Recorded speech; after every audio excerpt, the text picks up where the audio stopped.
And get started. Call the meeting to order. First up is approval of agenda. Do we need any amendments or additions?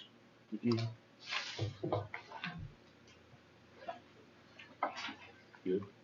Yeah. If anybody would like to approve the agenda. I'll move to approve the agenda as presented. Okay, Megan moved to approve the agenda. Amber with the second. Any further discussion? All those in favor? All those opposed? Motion carries. We'll move on to open forum.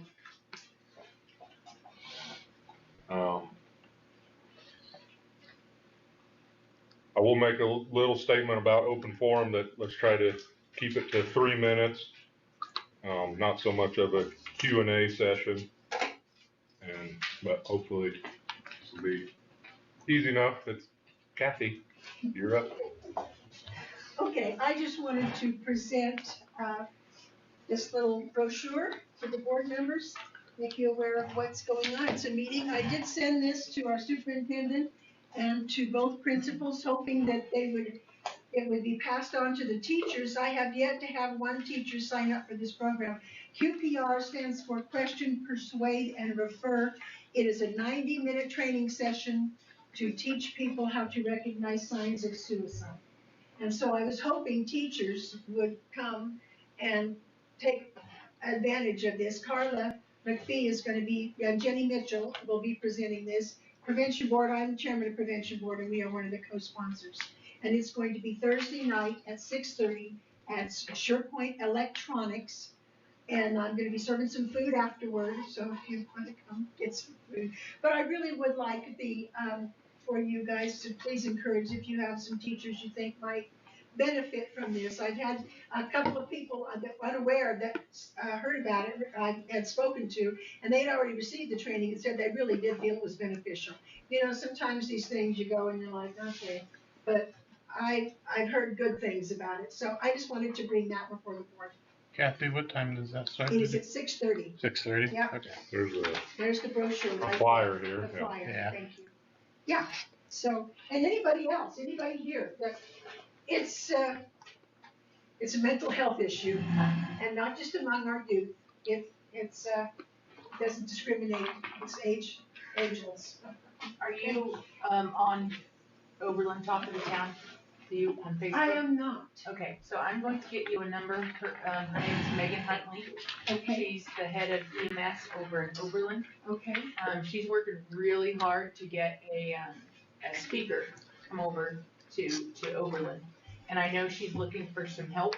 Okay, well, Carla was contacting, I bet she's got her name already. Yeah. Carla has been in touch with some people in Oberlin, and I'm not sure, because Carla's name is on the flyer to contact her, both of our names, and so we've kind of been fooling her, you know, but I don't know. Well, and there's a speaker coming. They're working on getting a big speaker coming into Oberlin. They are. To, like, at the gateway and inviting neighborhood schools if they can. And we would participate. I mean, we would even be willing to sponsor. She has contacted me. Has she? Yep. Good. And I said yes. When they nail things down, I will. nail things down, let us know Yeah. when. No, and we'll she's, we'll I figure tell it you out what, coming she's over. just been counting the Yeah. bricks on that. She's been working her tail off doing that. I Because think it's Carla gonna has be something given me great. 2 others that I'm hoping to bring to Atwood, and we're hoping to pool resources. And then we have 2 scheduled for next year, hopefully. Trooper Todd will be one of them that will come and do a program. But then I don't have the name of this other guy, but he does cyber security. He teaches the kids. Mhm. And it's supposed to be Very really good. good. So we're working on The teachers, we did a in-service in Colby last week, and it was all the league schools. And they had, the gentleman's name is Mark Potter. He's basketball coach at Newman University, who he dealt with a bout of very severe depression, and okay. and then Well, so you know, he it's goes and speaks on his issues story. that we're dealing with, and I know the teachers are busy, and maybe they've already, with having that session, they're feeling like they've been inundated with some of this information, but I just wanted to let the board know. Thank you, Kathy. Thank Thanks, you. Kathy. Okay, we will continue on. Next up is the consent agenda. We have approval of minutes from the September 15th R&R hearing, the budget hearing, and also the regular meeting, and the October 1st special meeting. And also payment of claims. Does anybody have questions, concerns, comments?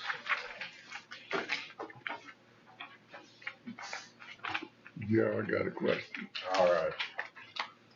What's the 1,318,000 to Macau and Gordon? What did they do to be able to build? What page are you on so we can all, Do what? which page are you looking at so we can look all at the same thing? It's towards the back.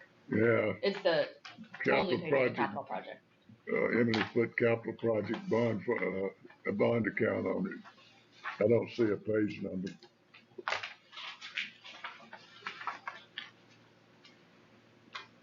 Sorry, it's stapled weird. Yeah, What was the million? yeah, Okay, so that's from their August and September bills. The August one is a smaller one. I think for the most part, it's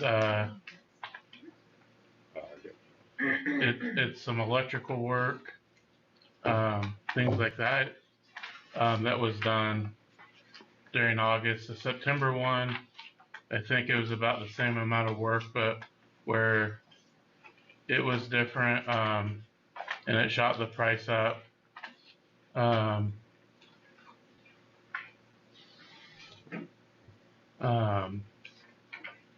Was that they got in $883,000 of HVAC and plumbing items,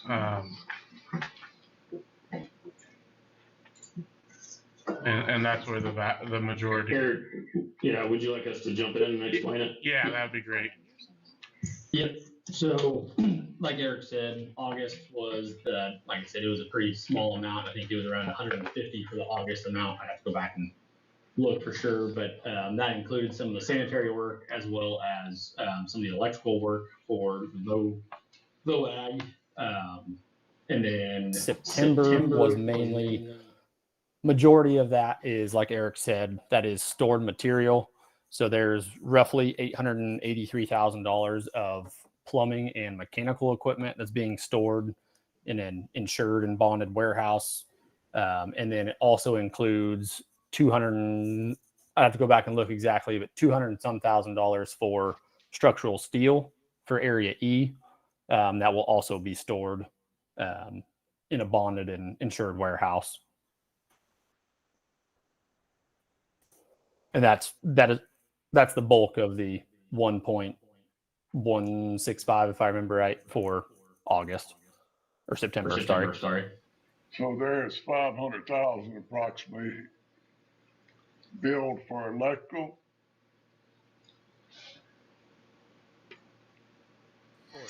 I'd have to go back and look at the exact amount. I can look at that and get it over to you. When they send the bill, do they break down on that bill what it includes? Yeah, there's a schedule of values on there.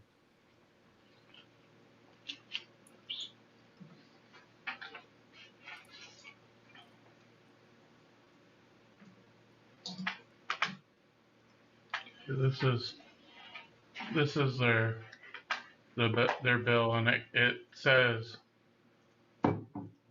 zoom this in, I apologize.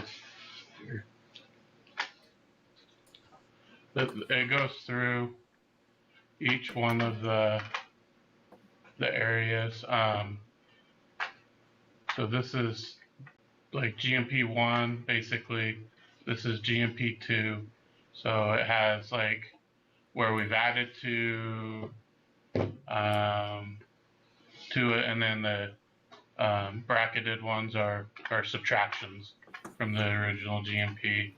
And then it goes through, so this is the total amount that we passed with the GMP. And then, so this is work from previous. This is the work this period that we had. And then these are materials that are stored, and this adds them all together.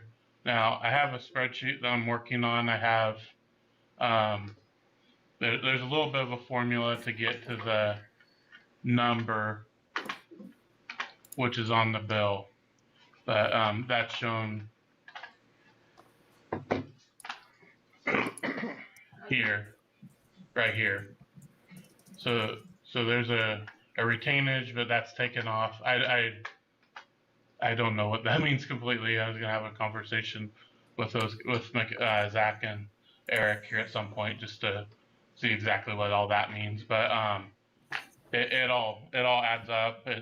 Like the materials, I've checked it through. It's the materials that have been added this month and things, and they're not like counted twice or anything like that. So I have a spreadsheet that kind of, it's just a rough one that I did for myself just to make sure. Is this all available in the packet, in the board, so that we can, Yeah, there's that folder just called the invoices. construction one? Yeah, Okay. it's building updates and then invoices, and it's broken down by like all the SPT ones, McCown. Well, and I popped in there, and so I Yeah. So they did add pictures of like the steel on like this.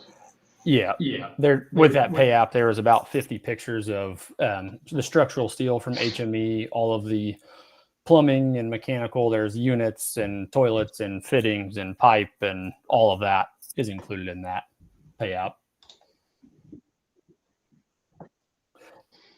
Feature, I'd be more than happy to. There are so many that I didn't. Well, we appreciate keeping it updated, because that, hopefully we can ask a little fewer questions when we do it. And I think I heard a question on the retainage. What, did I hear that right? Yes.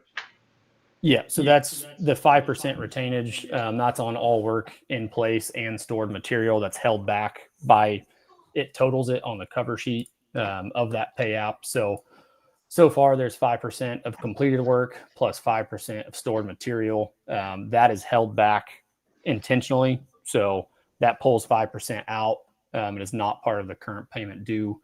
And that is held until the very end of the project, and we have substantial completion, the building's turned over, then that's when we final bill. So that's basically you guys holding that money.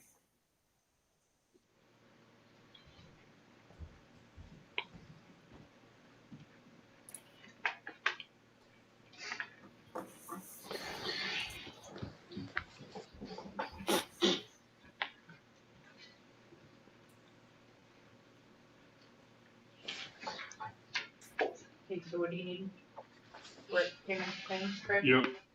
Consent agenda, if you want to do it all at once, it's fine with me. Terry, you got any other questions? I think that answered it. I was curious to looking at what's been done and then looking at what has been spent. Not left to be desired.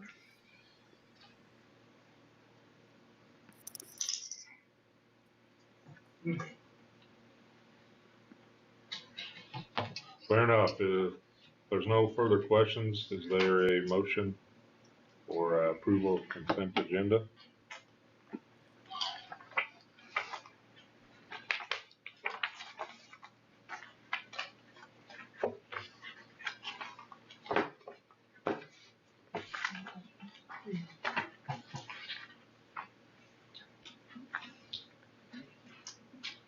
Okay, I so move that we pass the consent agenda.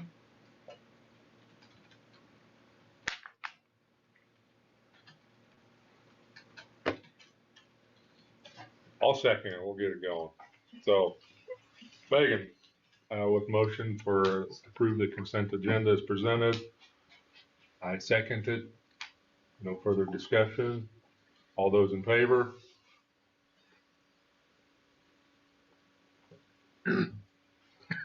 All those opposed?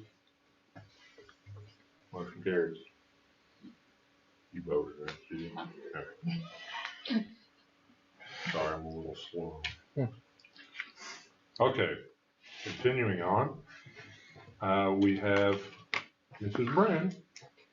Is up next? Oh, we're gonna do the construction update Oh, first. I okay. apologize. Sorry. Sit back now. Okay, we will go on to construction update. I'm not sure who that is, but That was, I think, Zach, I thought I heard him on there, so. Yep, you got Zach here. Do you have the update in front of you as well, or is it? It's just in on your the screen? packet. Should be the first thing on there.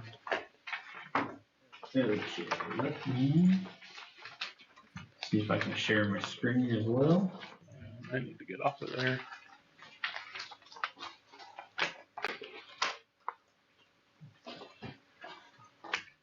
Let's see.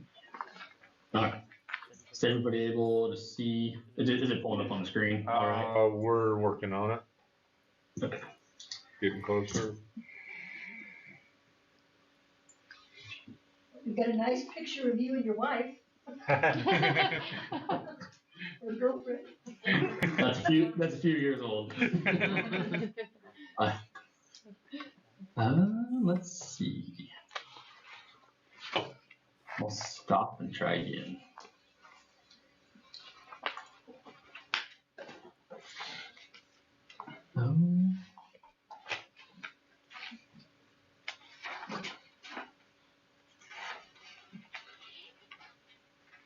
Any luck? It is black. I can see it on my end.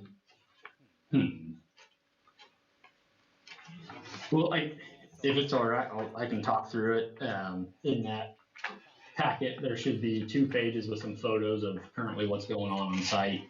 And the last page is just kind of a highlight of the new concrete footings that we can kind of walk through the pour dates and what's all happening right now. But as far as to start off the construction update, obviously we know where we're at with the existing concrete in place. We're waiting on a few answers there, and we'll get into that as quickly as we can. We do have new concrete in area E being poured only. There's nothing in area A. Area E, which is the new gymnasium in the basement, we are mainly focusing on the north and northeast half of that in the basement. So we poured roughly 250 yards of the new concrete mix down in the basement, and everything has been going pretty well so far. We kind of jumped through this update, current construction activities, the construction materials. We kind of touched base on it with the payout question, but we do have large portions of MEP material, which is mechanical, electrical, and plumbing materials still being procured. So that's a great sign. Everything's getting through and approved as far as submittal and arriving on site in time. We do have about half of the RTUs, the rooftop units, as well as pretty much most of all of the plumbing. Like we have a lot of all of the large fittings, pipe, toilets, sinks, anything plumbing there. We do have a number of the large electrical panels. We're still waiting on like the MDP and a few items there, which are some of the longer lead time items. But the more material we can get sooner and have it, the better. As soon as we're ready for it, it'll be there and ready to install. We do have Area A structural steel is currently sitting on site. That is all of the beams and columns, as well as the miscellaneous steel, as well as joist and deck. And that's area A would be the elementary wing. Area E, structural steel, was supposed to deliver to site this week. We are having to store it, obviously, with the current situation we're in. So like I said earlier, structural steel and then the joists and deck are going to be stored in a bonded and insured warehouse, and that includes all the way through delivery. So as soon as that's ready, we'll be able to get those on trucks and get them on site. Unfortunately, it's a pretty tight site, so we can't store them on site. So it's much better to keep them off site, keep them safe from damage and anything like that. And then coming up here in about another month as well, we will have area C, which is the auditorium, the kitchen, and probably 75% of the classroom wing of the 7 through 12 build will also be ready. So we'll working through a plan there to get that stored, but most of the building steel will be ready to go as well. Area E, gymnasium, like I said, concrete walls. You can see right now we have concrete walls that are currently being formed on that east side.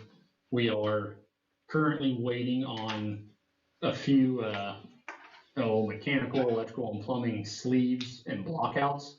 And that is basically anywhere we have to have a plumbing line or a fire sprinkler line or a piece of ductwork, we have to coordinate that, and that's through our BIM process. Get those signed off on, and then they come out and install a blockout in that exact location. With those being storm shelter walls, we have to make sure they are in the perfect spot, so we're not having to touch anything up there later. So we're anticipating pouring the first section of walls the end of this week. We're coordinating that date with, like I said, the blockouts. We have to make sure those are all ready, as well as coordinating a date with a pump truck. So that might shift a little bit. We're working through that with Goldie right now, but can update you as soon as we know officially what that date's going to be. But no, I'll jump down. If you're able to see, the last page of the update is a drawing of area E. These are mainly focused on the footings. So the west half, which would be the bottom of the page, apologize, I believe those are green. Those are the first spot footings that were poured on October 3rd. Next, we moved into the east half of the spot footings, which was the October 6th. And then you can see everywhere where it's highlighted yellow, the perimeter, we got the rest of the footings that are basically at grade or at subgrade elevation, except for a few areas where we have an opening left for trucks to come in and out, so they're not driving over the top of the footing. So this is, like I said, just footing wise, we are working on the walls on top of it. So that's kind of in process right now. But third-party testing wise, just an update. We do, like we talked last board meeting, have two third-party testers on site for the pours for each pour right now. Continuing to have those, and happy to report the brakes are coming back at or past full strength at the 7-day breaks. And like I said, continuing to compare UES and Driggs for the next few pours, and then we'll readdress as we get closer to the next pours. Then upcoming construction, like I said, still, like I said, tentative date on the concrete wall pours. We'll have some electrical and plumbing underground in that gymnasium as well. That'll allow them to get across, like pending a few other items. And then the area that we have not touched base on is area B, which is the existing gymnasium. We are coordinating a date with our roofer. They're tentatively on site next week, week of the 27th. We're obviously coordinating weather and everything like that, but this will just be the higher roof. This will not be the roof on the locker room just yet. The locker room roof has new RTU units and a few items that have to be cut into that roof that we're waiting on the correct steel, the correct supports, and in order to get that new roof done the correct way. So we're going to focus on getting that high roof overlay done, and they're anticipating about a 3-week duration on getting that roof completed. So we're happy to see that coming and try to beat winter with that one. And then if you're able to see some of the photos, just from some of the questions on the last board meeting, just the first 4 pages, the first 4 pictures on the page are more focused on the subgrade, how they repaired it, and how they prepped the footings. So upper left, they're digging and recompacting those footings to make sure that the UES and all them can come in and test to make sure the compaction has been met. And then they're prepping with the rebar and all that, and the white strip through the middle is a water bar that the wall will sit directly over the top on. So that will have been the last 2 weeks since the last board meeting. And then the second page, the upper left, is a shot from the Area B roof. The only thing I will note in this is the section in the lower right. Those are the previous forms that were standing. Those walls will not be poured just because they're sitting over one of the existing footings. So we're mainly focusing on that east run that goes north and south, and then the divider wall. They're about halfway formed in that picture that divides the locker room and the wrestling room. So they're going to be focusing on basically that T, and then they'll also be getting the north stairwell, which is right about where that telehandler is sitting, is the goal. Then, like I said, just a few update photos of the rebar cages for the walls. You have double mat of rebar, and then our double mat coming out of the footing where those walls are going to be sitting.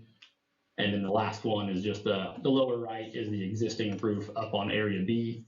So we have to cut in a couple of new scuppers as well as plug off some old scuppers or downspouts just with the footprint of the new building. The new building is going to be higher right there. So with that overlay, we have to shift some of those downspouts as well. So you'll see some of that work coming up as well. We'll have to get our mason out there for the scupper work, but Weathercraft will be the ones performing the roof work.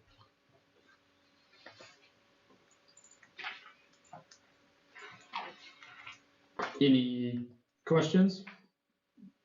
Yep, I got a question. In the letter we got from the architect on August 15th, it had concrete design specification chart. And the 4,500 on exterior walls, exterior foundations, 3,500 on interior foundations and interior slab. Columns and walls was 4,000, slab and deck was 4,000. In your specifications to your concrete contractor, was this the specifications that they were supposed to abide by?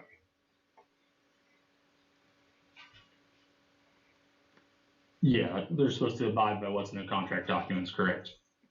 Well, that's the 4,500 to 3,500? Correct.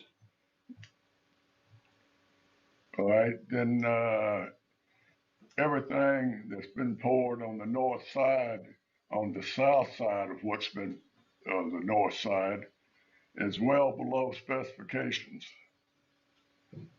There any plans at this point in time other than put a Band-Aids on them? I realize that we got those petrographic tests coming back. Was they pulled on the south side, or where was they pulled at?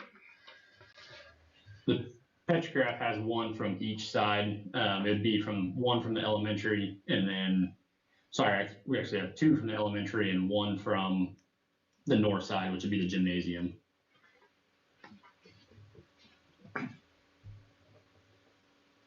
So everything's in a stalemate. Nobody is to a point of making a decision what to do on the south or what to do with the concrete just north of the existing gym. So on the south side, we're still waiting on the additional testing to come back, Terry. On the north side of the gym, we've got some questions into the engineer of record and the design team on a couple of different options that we have there. And we're just waiting on information back from the engineer. Well, in my mind, it ain't any question about the south side, the concrete's bad. I mean, when you got specifications supposed to be abiding by, and we're well below the core sample testing on the south side. So we're at a stalemate. Nobody wants to admit that it needs to be torn out and repoured.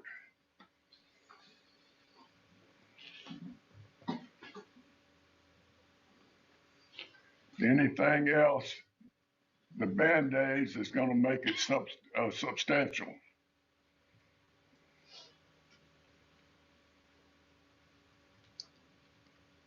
And I know you don't want to hear what I'm saying, but it's a fact.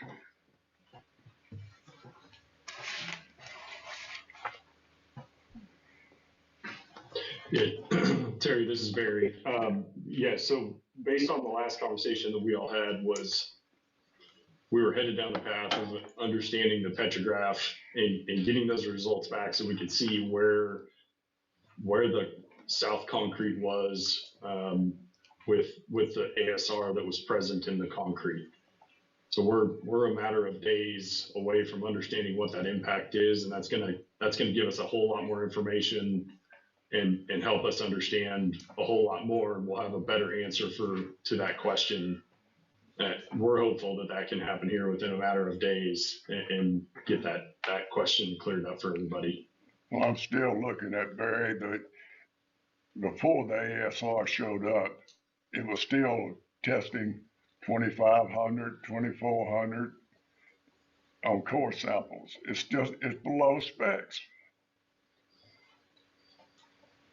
Yeah, you're right. That is absolutely true. And we report that stuff back to the engineer of record, and then they have a responsibility to make that determination if that is, structurally acceptable, if there's other things that need to be done to, potentially reinforce or, make some modifications to that to ultimately meet the requirements of the project. So understand, it's not one of those things that I think we're trying to not acknowledge that the concrete there has low strength. I think what we are working on is the path forward, and how do we take the information that we have currently and utilize that so we can make good decisions as we move forward. So that last piece of information here, the petrographic analysis, is what we're trying to get our hands on so that we can get good information, make good decisions, and then provide you all with an update of what that direction would ultimately look like. So when you guys get that last bit of information, you guys will be able to tell us definitively whether we need to scrap what we have, start over so we have a better foundation, or we keep what we have and we build on. Is that correct? Yeah, those are the current options that we're looking at right now based on the information we have. And once we get that petrographic analysis, that will help clarify that information, and we can come back with a firm plan of what that would look like. And candidly, it may end up being something different than either one of those two distinct options, but we won't know that until we have confirmation from that petrograph. And when's that supposed to come back? Remind me. End of October? We're hoping that that's coming back in a matter of days. Okay. So that'll be another fun special board meeting? Yeah. Okay. Hopefully. Super fun. Maybe on Halloween. No. No Halloween meetings. Okay. I like it, you know, when you have a set of specifications, but if it don't fit, let's get an engineer to tell us, well, this will work.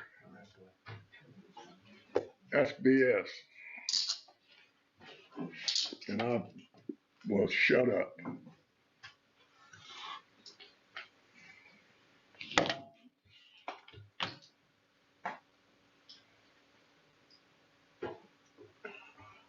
Fair enough. So anybody else, any other questions? I have a question. So, if you come back and you say that you want to have us accept sub-spec concrete and you're gonna put in some engineering control that's gonna magically make it more solid, are you going to give us, an actual risk assessment documented with failure modes and all that kind of stuff so that the board actually understands the risks that we're accepting by not saying, tear out the stuff that doesn't meet the contractual requirement?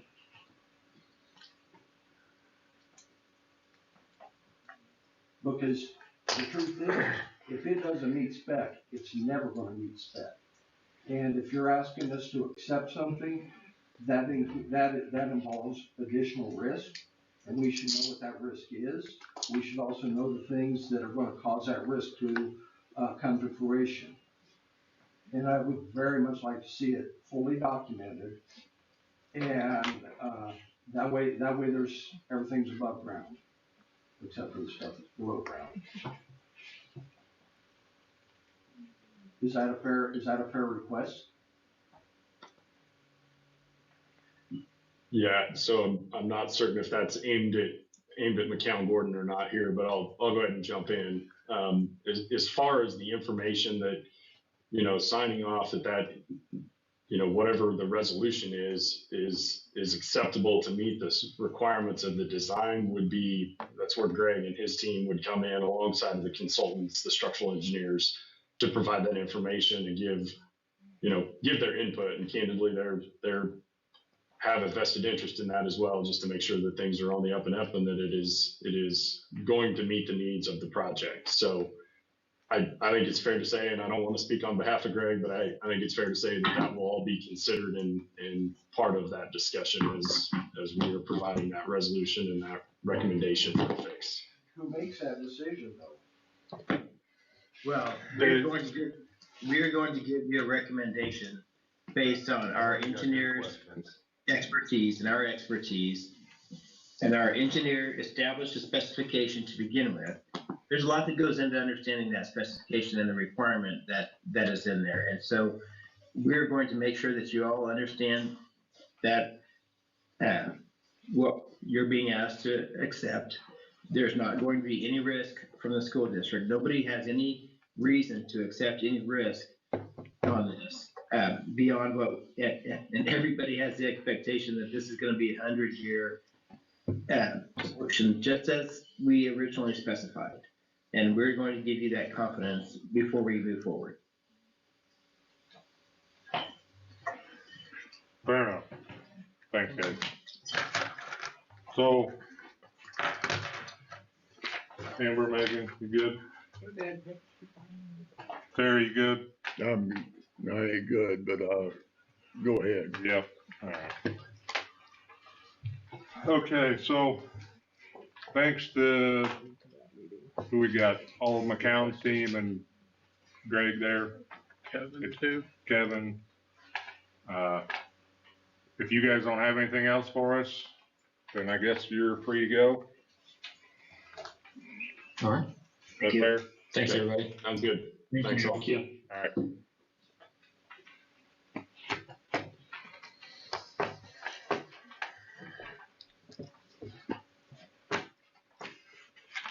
Okay. So we will continue on. Are you wanting to go to Mrs. Brand? Yeah, we'll go ahead and do this. Okay, Mrs. Brand. You're out. Yeah. All right, thank you for your consideration this evening. I did have Mr. Stoddard include a paragraph in your packet about my request for a white transit van for this coming summer. When I would like to use the van in order to take the students that are signed up for the trip to Italy to the Denver airport. We have had requested this type of use before. I tried to take an international trip with students about every 3 years.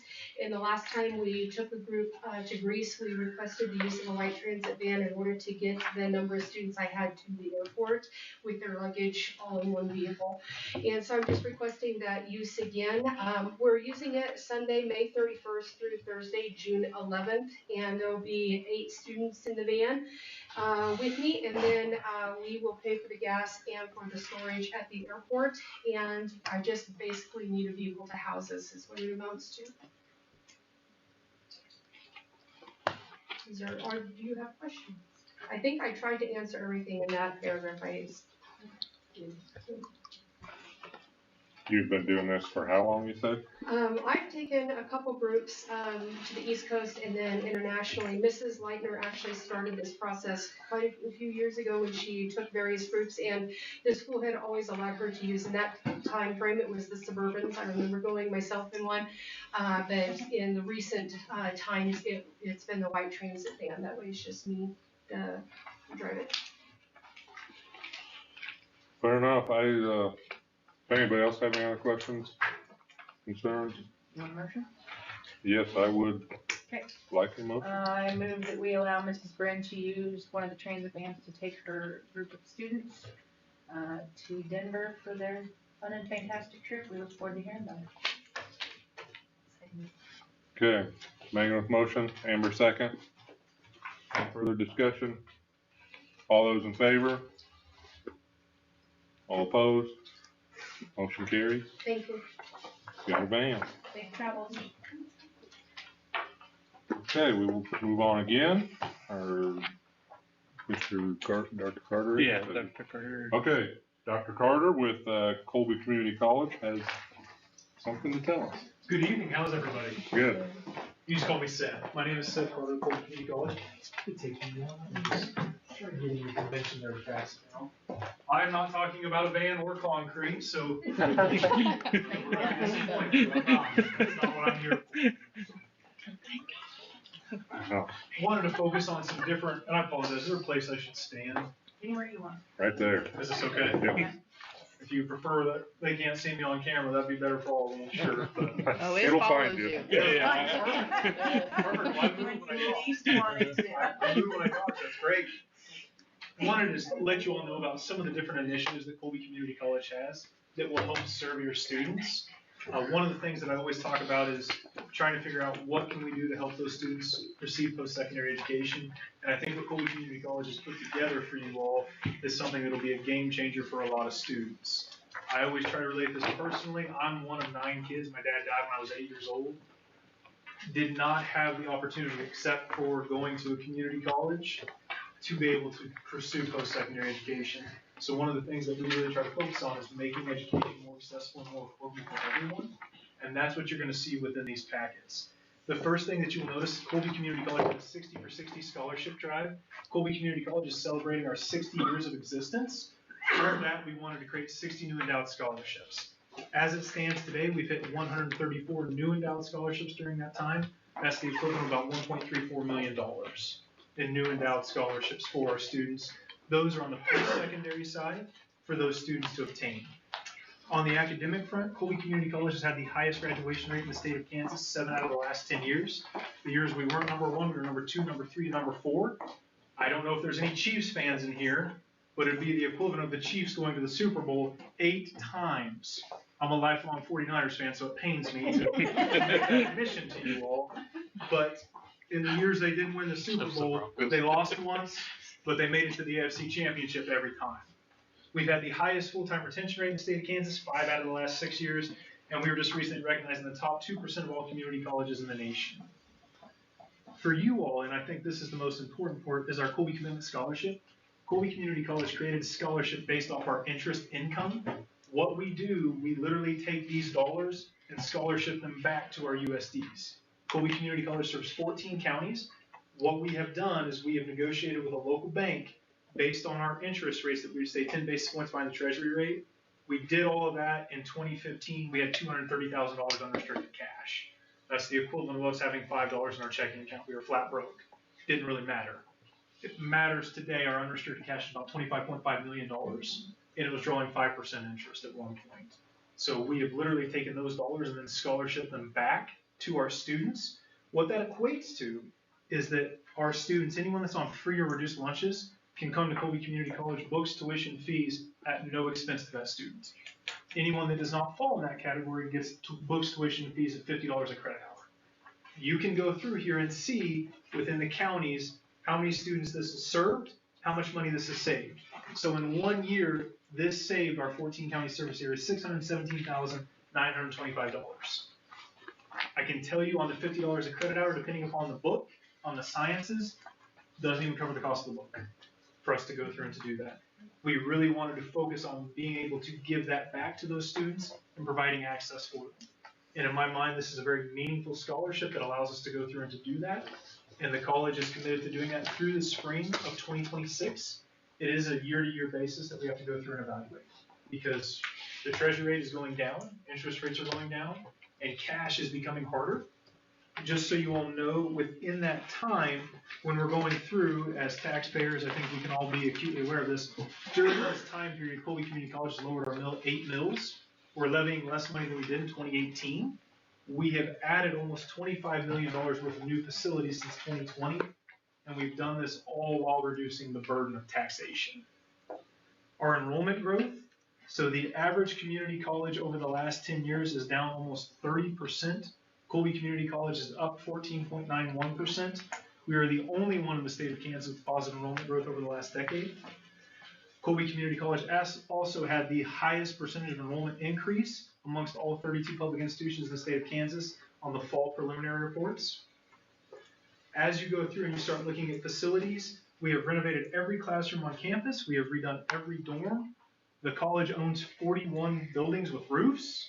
That is significant because we've replaced 39. I think it says 40 on here. I believe it's 39 now, so I don't want to give you a false bill of goods. But I believe we replaced 39. In 2011, Colby Community College had the worst CFI in the state of Kansas. That stands for Composite Financial Index. That is the health and wealth of an institution. Today, we have the highest in the state of Kansas amongst all 32 public institutions. It says right here, unrestricted cash increased to $23,810,000. I just left a board meeting, it's 25.5 something million. Secondary partnership opportunities. This is something we really want to focus on, giving back to our local communities. We can do this in a variety of different ways. We have been going district to district and installing technologies at them. We do that at no expense to any of you.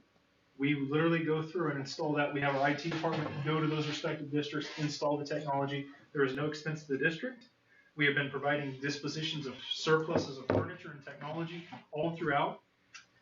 We offer dual concurrent enrollment opportunities. We will literally pay your staff, we call them faculty, I know it's different, but your instructors to go through and provide educational opportunities for your students. We'll do that through a facilitator role. We'll do it through a mentoring role. We'll do it also through providing the actual instruction. We provide that as supplemental at no expense to the district. We will also provide trauma-informed programs. Colby Community College was the first college in the state of Kansas to offer a trauma-informed curriculum. We provide that at no expense to your faculty. And then we also complete a variety of volunteer opportunities all throughout Northwest Kansas. Last year in Thomas County, our students and staff did over 3,000 hours of community service in Thomas County. We really want to focus on what can we do to spread that out? How can we continue to increase those partnerships throughout the state? As far as the workforce side of it, we have the 4th highest average wage placement ranks all 26 community and technical colleges. Our associate degree nursing program had the highest wage placement in the state of Kansas last year, and our average starting was $80,224. The second highest average wage placement last year at $78,901. We had a first-time pass rate of 88.5%, 87% for the associate degree nursing program, and then for dental hygiene, we have a 100% pass rate on the actual, the stands for the CRDSTs, and then 91% of the students passed their national boards. And for CAFTE, which is the Physical Therapist Assistant Program, we have a 100% pass rate as well. So that is a very quick abbreviated overview. Within your package, you will also see a purple sheet that goes through and details what does it take for an instructor to be able to provide dual concurrent enrollment. Simplest thing to remember is the individual has to have a master's degree in the field of study. So if you have somebody that wants to teach English composition, they have to have a master's degree in the field of study or a master's degree plus 18 hours. So for someone like me, I used to teach public speaking. I taught public speaking for a number of years. I know it's very hard to believe that from listening to me. It's not getting better with age, but when I taught public speaking, I don't have a master's degree or a doctorate in public speaking communication. I can no longer teach. They will no longer allow me to teach, even though I taught for several years and I have a decent knowledge of it, they will not allow me to teach. If I went back to school and got 18 hours in communication at a graduate level, they would allow me to teach public speaking. That is how that works. So if you think about any of your respective staff that have a master's degree in X field, if you have somebody with a master's degree in mathematics and they want to teach college algebra, perfect. They want to teach trigonometry, we can work with them. We have one district that they had somebody, did not have a master's degree, they wanted to teach 3 different post-secondary courses. We did not allow that.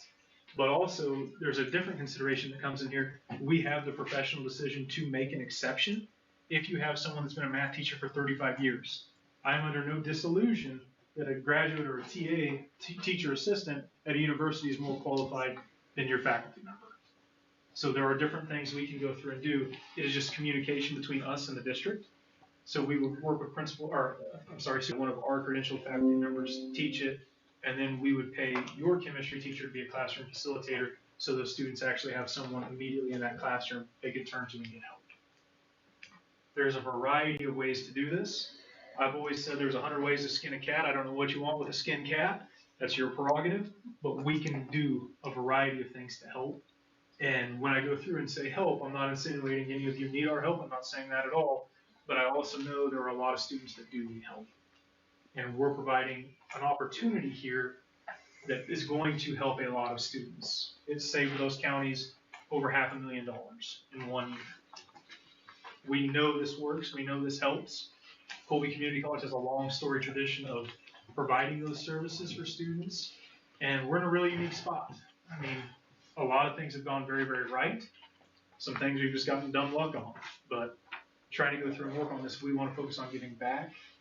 And I'm here to ask, what can we do to help you all? What services do you need? And what can we do to help those students achieve that in a different way?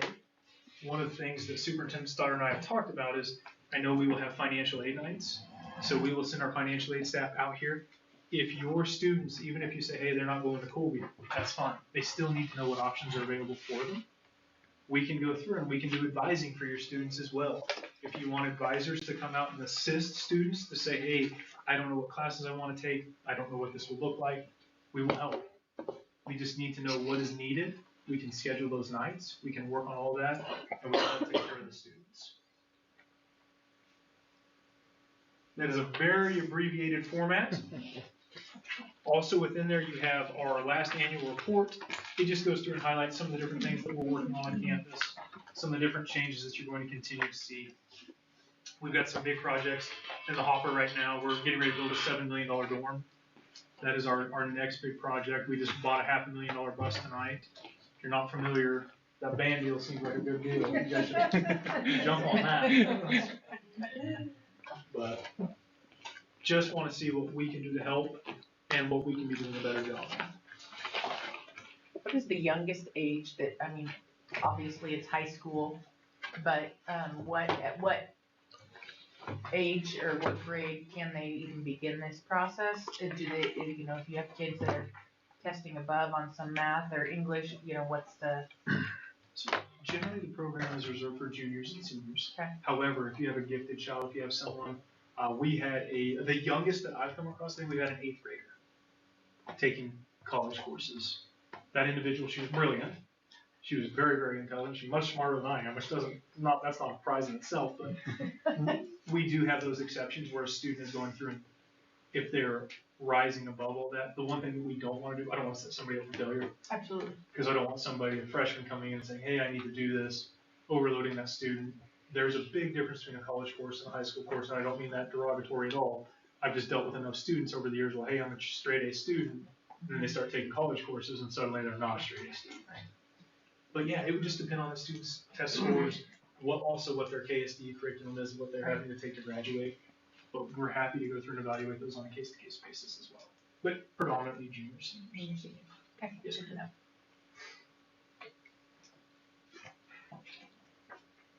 Silence is conformity, remember that.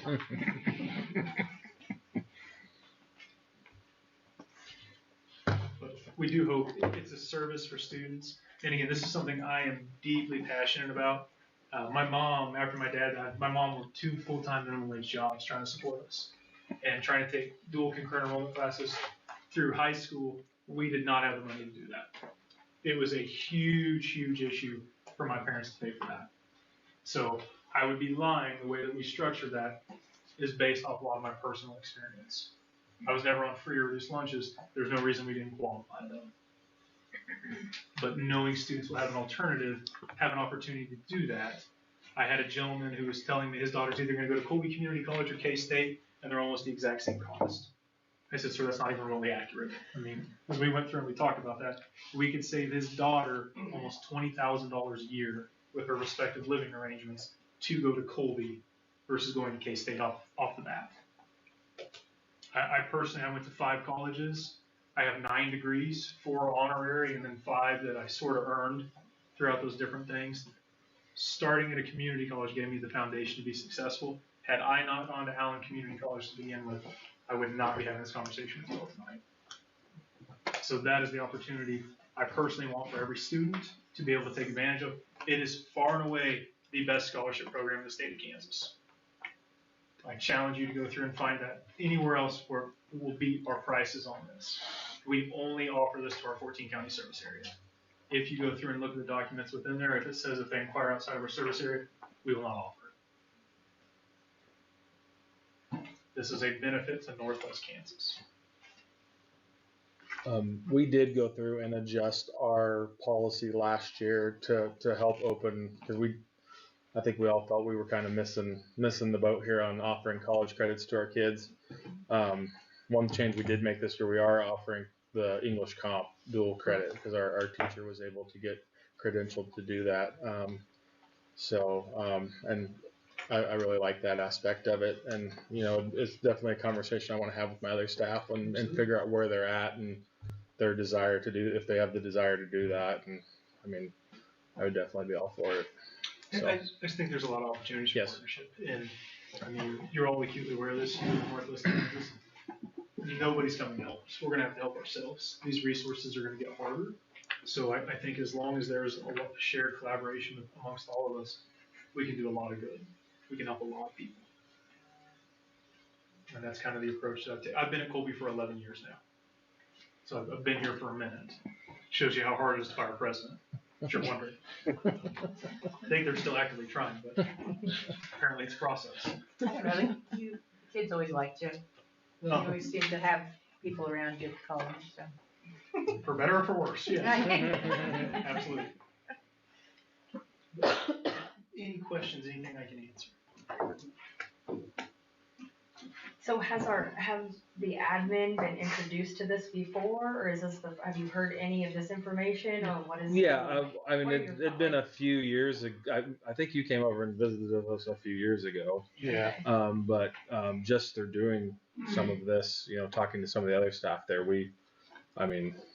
So would any of this be doable? Like is it asynchronized or synchronized? Like asynchronous, where is it online? I mean, you can go at your leave. Like, say there's a filler class, or an elective that a student doesn't want. I mean. Yeah, I think there's a variety of ways of doing it. Yeah, we're doing that. You are, Mm-hmm. Okay. I think the challenge that exists if it's not done in a dual concurrent enrollment format, that student may have a harder time graduating with all the necessary KSDE courses that they're required to. That's the part I'm not as well versed in. I also think that just as a parent, I had a graduate last year who attends Colby now this year, but the information opportunities were, I just kind of felt like I didn't know a lot. I had no direction, so if I didn't know on my own to enroll her, like in some of these, it was just what was present, so I feel like if there was an opportunity, like an informational night for parents, I mean, would that be something that's? Absolutely. Yeah. I just feel like a lot of parents just don't know what they're doing. That was me, so Well, not what age do we everybody. start that? Sophomore, I would think junior? sophomore, junior, senior. I mean, sophomore. would Sophomore, be- junior, the latest. Yeah, sophomore, junior. And especially, I mean, I would even recommend, you know, with students, if they're coming down a path, you have a pretty clear idea in terms of who would benefit from those types of services, what they would look like. We would have no problem speaking with the freshman, sophomore, junior class, any parent that would be interested in getting the information. It's just an opportunity to save a lot of money to go That's through. what we could have done a lot of these things and got them out of the way. She could have done quite a few things. And to know that information is kind of pertinent, you know, Oh, so absolutely. I think that I think that should be done soon if that were to wanna, you know, Yeah. I mean, within the next month, I would think, to get it to next, I mean, when does fall class, or when does it open? Open today. Today, so that would be something that would be, I mean, would be good. Yeah. If we wanted to do something like that. Absolutely, and if there's enough interest or someone has any questions, anyone's always welcome to contact me. I used to do academic advising a million years ago. Be happy to help any student. We can get them on the right path, we can get them going in that direction, but we would absolutely send personnel, and I'm willing to come out and meet with any parent. It's not a problem.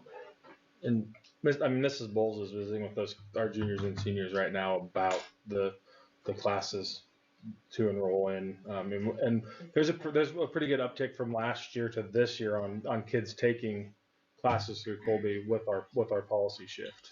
Well, and So- my only question though, and it had been brought up with previous administrators that, I mean, it's fine and dandy to talk to the kids about it, but the kids, Yeah, that was. they're worried about, you know, this part, and the parents are worried about this part. So if we can get that information more to the parents involved, because if you ask my kids whether they wanna do it, they'll be like, yeah, no, I'm good, thanks. But, you know, that's where we as parents, administrators, school board, you know, that's our job, to be able to help push them to be the better versions of themselves. And they may hate us for a hot minute, but they'll appreciate it later, so. Well, it's one of those deals. I think the more you know, once someone understands the opportunities that are available to them. I remember I did not go to a guidance counselor until my senior year of high school, my second semester, and I was going to go to Washburn University, and then I saw the price. Right. And the guidance counselor just said, hey, you can take out loans. That was not an option for me to go through to do that. So I would much rather have those conversations on the front end than let a student get that far along. And that was on no one but myself. But if we could have some of those informational nights, if it's beneficial to the parents group, if we wanted to go through and say, hey, can we coordinate an advising night, a financial aid night, just a basic informational session? 100%. No, I think that'd be vital, very important. Because even if they don't want to go to Colby, I want a student to know what their options are. Because Colby's not going to be the right experience for every student. Well, and you're not wrong, because there's a drastic difference from community college to, say, Manhattan, because I have 3 in college right now, and 1 is at Manhattan, so. But I will tell you, according to all the region reports that I receive, our students, transfer students, outperform Native University students on an average at all 6 region universities. So there is a level of academic preparedness that they will leave our institution.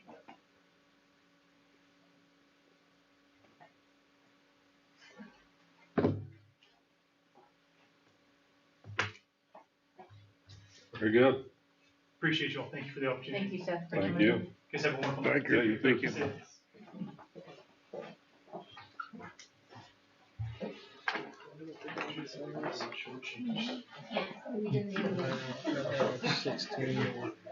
Sixteen or 18 kids taking 36 classes. So, You know,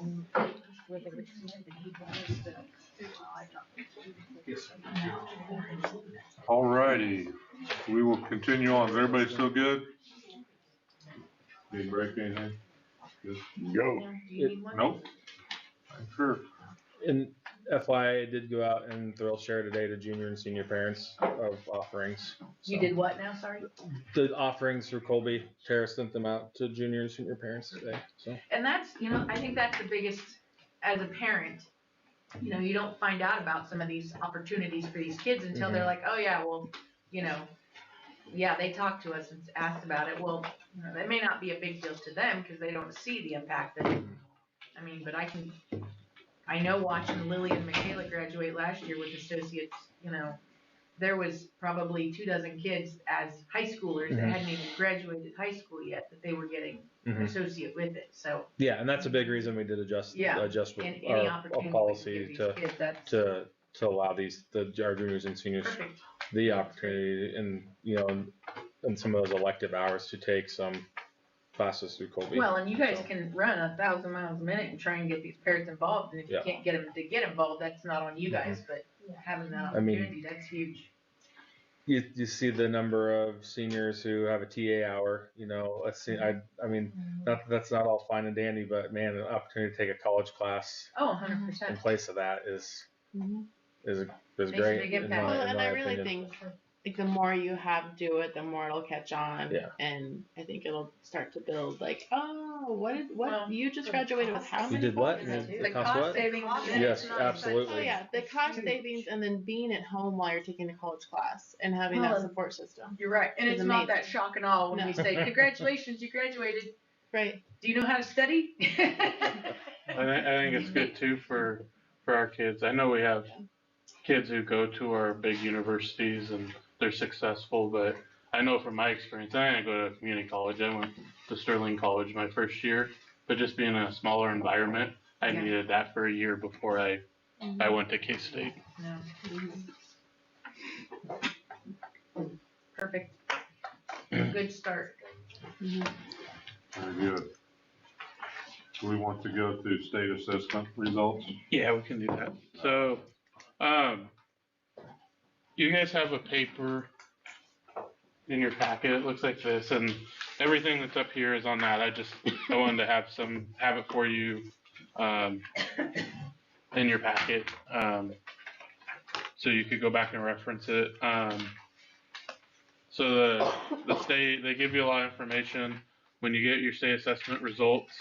One thing I haven't done, and we went through it, I think it was in May or June. We kind of went through like the cohort, and a cohort is a group of kids, you know, that same class of 2026 all the way through.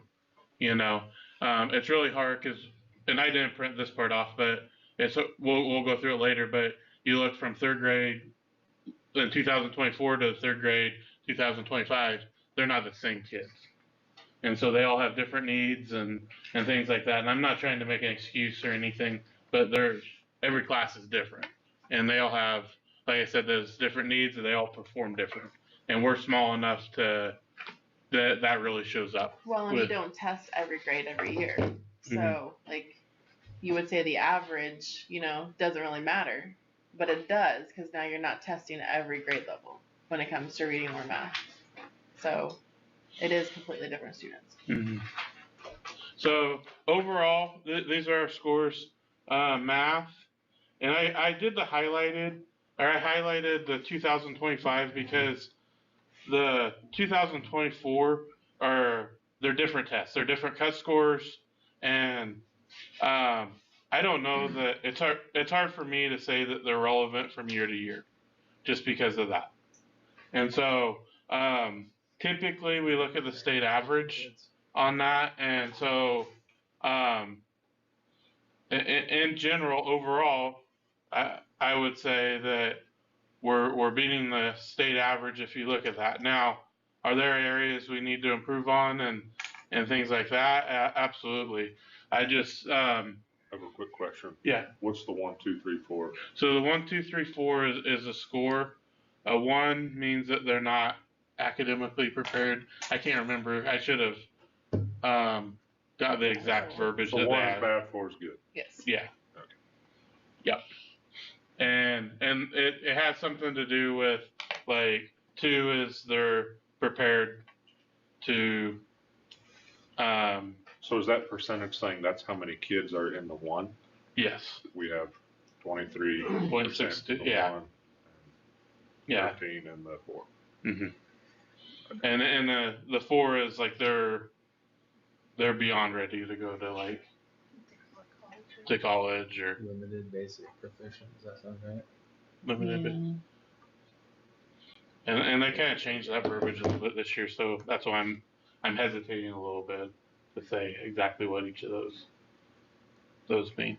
But yes, one is on the lower end, and 4 is on the higher end, or is the highest end. Right, so you, but comparing it to the state, the 1s, we would want that number to be lower than the state. Mm-hmm. Yeah.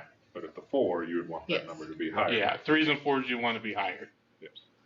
And It's limited abilities, basic abilities. So like limited is 1, 2 is basic abilities, like grade level, but basic grade level. 3 is proficient, which is good, and 4 is advanced.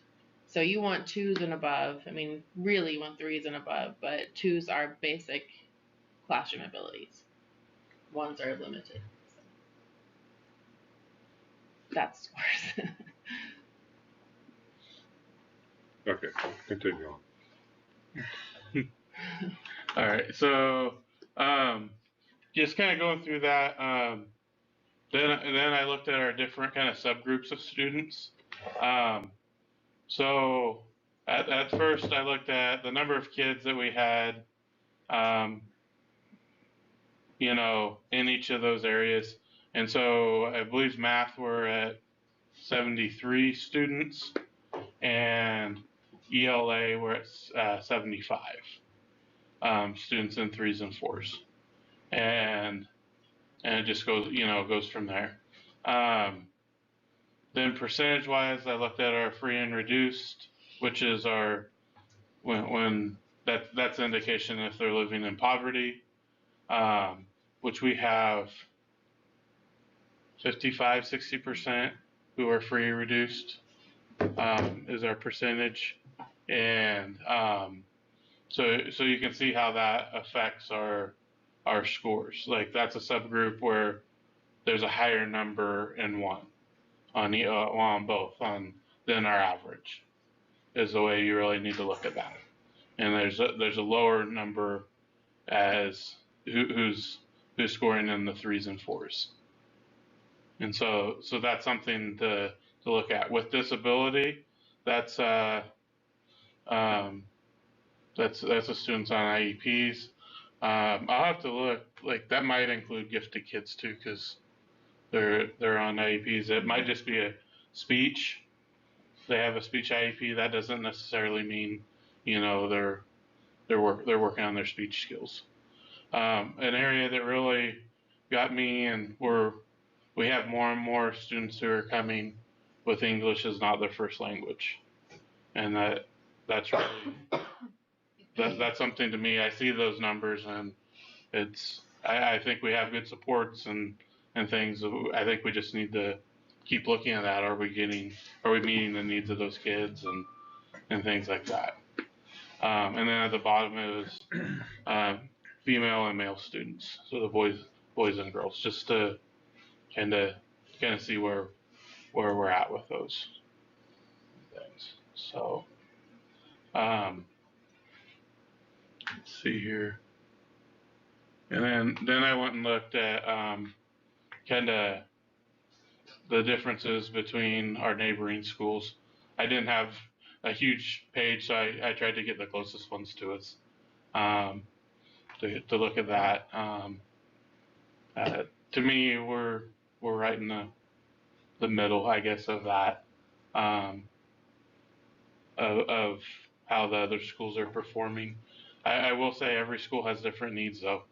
We're a lot different than Colby, Hoxie, even. You think like Oberlin or Hoxie, or St. Francis, they should be very similar, but everybody has different needs, and so it's a little bit harder to completely understand. Cheyenne, their numbers are lower than ours, so those differences of 1 or 2 kids makes a huge difference for them. And now we have that to an extent, especially in our subgroups, but we have bigger numbers of kids. So I do like going through data and looking through it, and everything.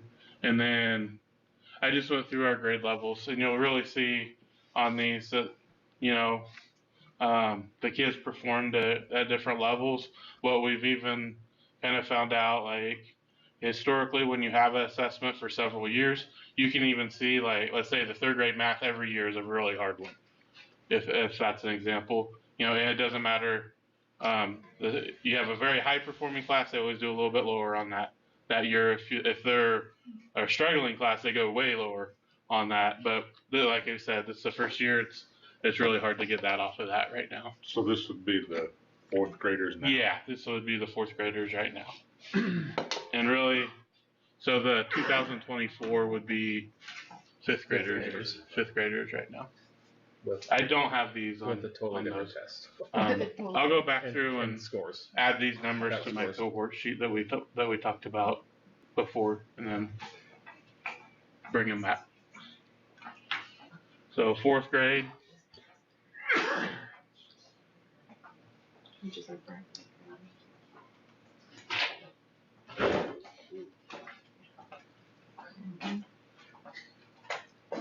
And then fifth graders.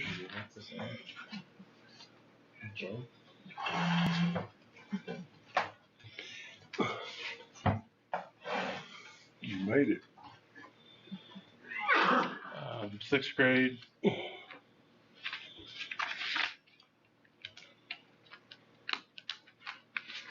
Oops, I'm sorry. Seventh grade. So this would be this year's eighth graders.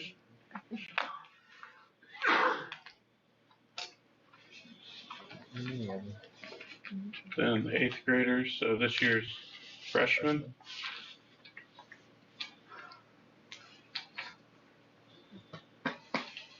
And then high school. Jeff, what grade? Is this 11th grade? I never remember. Sophomores take. Yeah. No, it's not sophomores. One of them, 10th grade, takes one of them. Is it reading? Jessica's gonna kill us. Sorry about that. She's like, you all know that.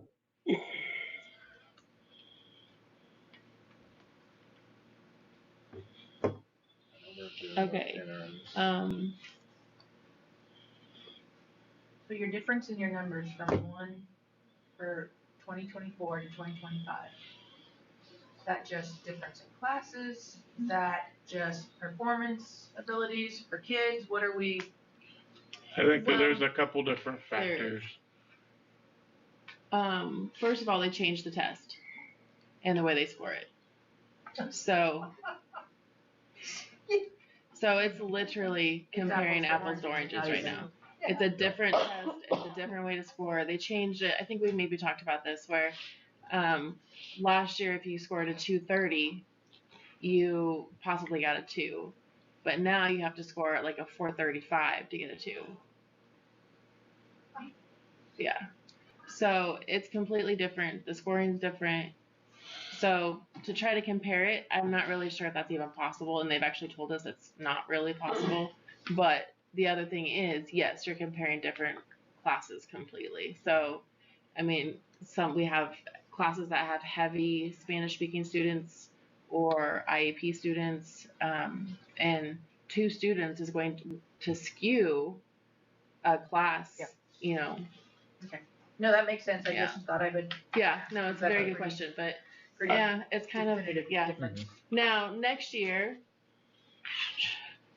I think they're gonna score it the same as they did this year. So it'd be It would be more accurate, like, it would be the same sort of Well, test. that was all I was asking. Yeah. It's good to know that because then you don't know, okay, is that what you've done, you know, teaching wise from one year to the next, you know, Right. is that gonna, Right. that's And something we it talked should about be, too, is our yes. testing is, Yes. you know, what can we do as a district to make those kids What learn more, did we test higher? change? What did we Yeah. change? What was the factor that Right. increased And so that? that's what all of our in-service time is built around this year, is like really digging into like what do we need to do as a classroom teacher, or you know, like what where do we need to put more time and energy? Is like specific standards? Is it your instruction, the way that you do your instruction? Is it, like how do, so hopefully. Do we have adequate resources here? I mean, is it our updated curriculum, like, is there? I think we're at a point that we need to review our math and reading. They were both, the math was starting my first year, so this is the 6th year we're using it. And ELA this is the 5th year. So we're on a rotation. And so we went to the district, the league meeting on Monday, and we were able to talk with a lot of other schools in our league to see what they're using, what they like, what they don't like. And so that will open the door for us to go watch other people teach their curriculum and see what they like about it, what they don't. Because it's expensive. I think the last time we bought our reading curriculum, it was like $130,000.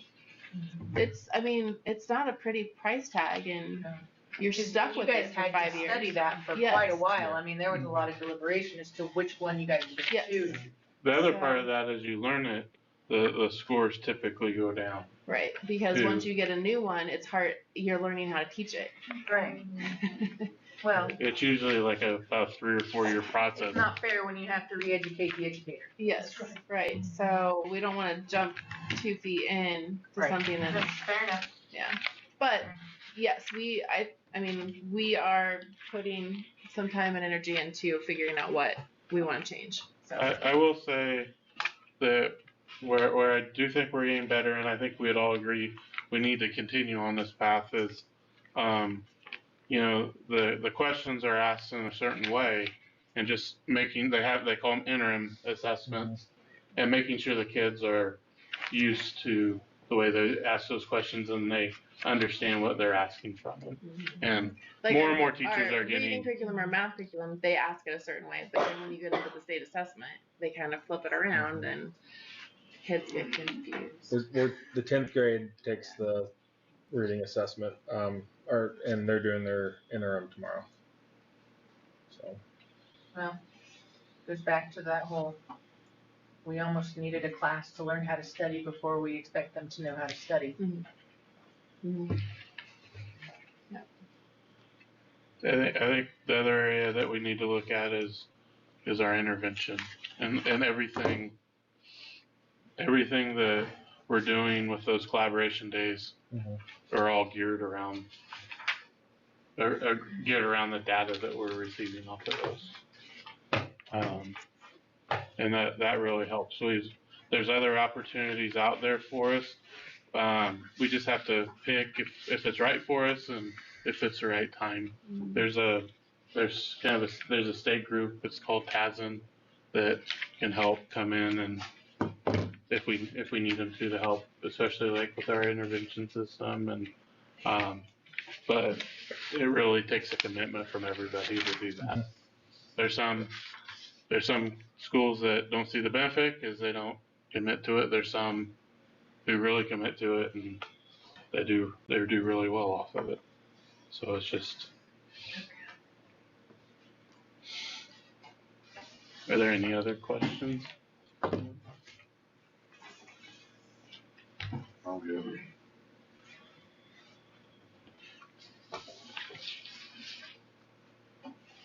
Shall we move on? Or you got more? I'm good. Okay. We can go to discussion about school administration travel. So this was a board member requested item, and so I sent information to the board. It's in the email and the other document are in your packet. And then Jeff and Lacey put their travel in that too. So I don't really have any more to add off of it. If you have any other questions, or if you have questions, please ask.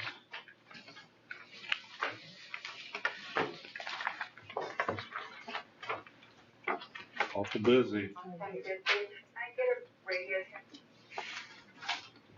No, you don't get my radio. I thought they said. No, they didn't say that. They didn't say Jordan Dunker.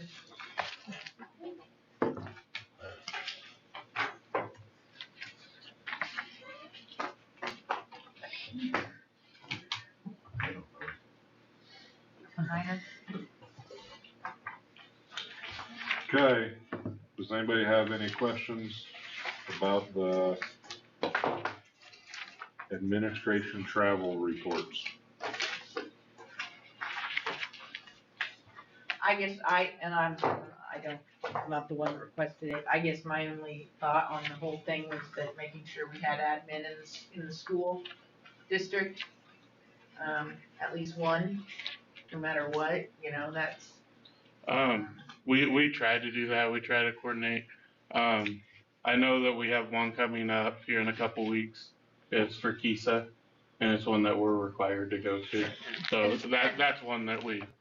Fair enough. I just, just knowing what we have to do as a school board, or as a school period, God forbid. No, I absolutely. It's definitely. I think it's fair to at least let everybody kind of knows then what the expectations are. Yeah.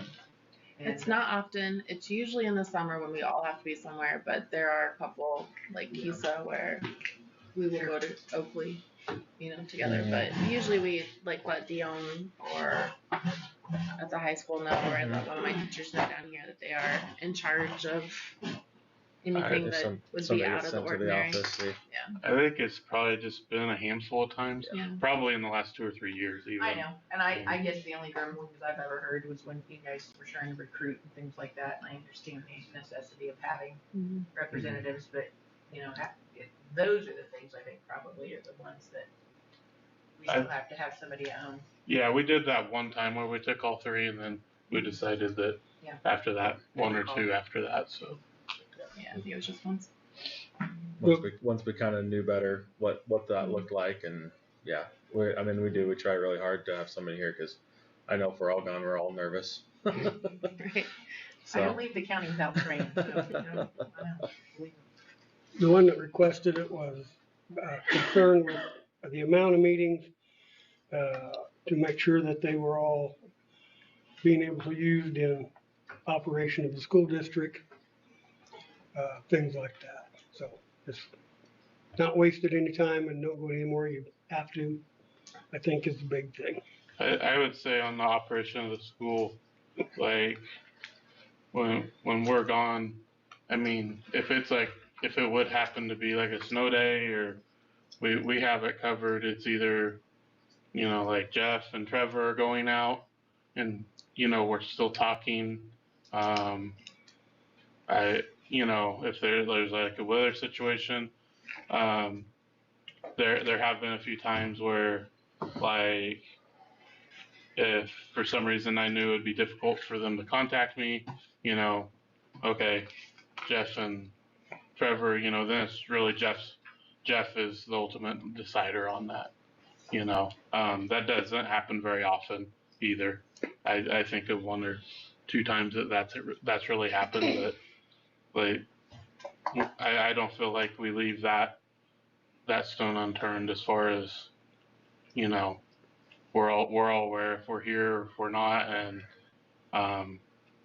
to make sure that we have those covered. I would say my position, my greatest fear is the weather decisions and putting the kids or staff in a situation that's, not safe. And I don't care if I'm gone on a personal day. If I need to be a part of a decision, then I'm going to be part of a decision.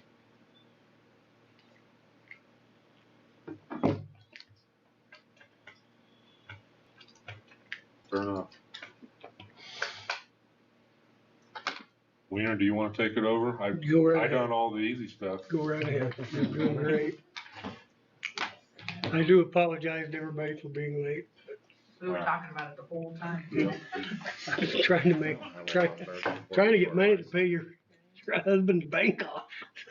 You trying to what? Trying to get money to pay your husband's bank off. Yeah, good luck with that.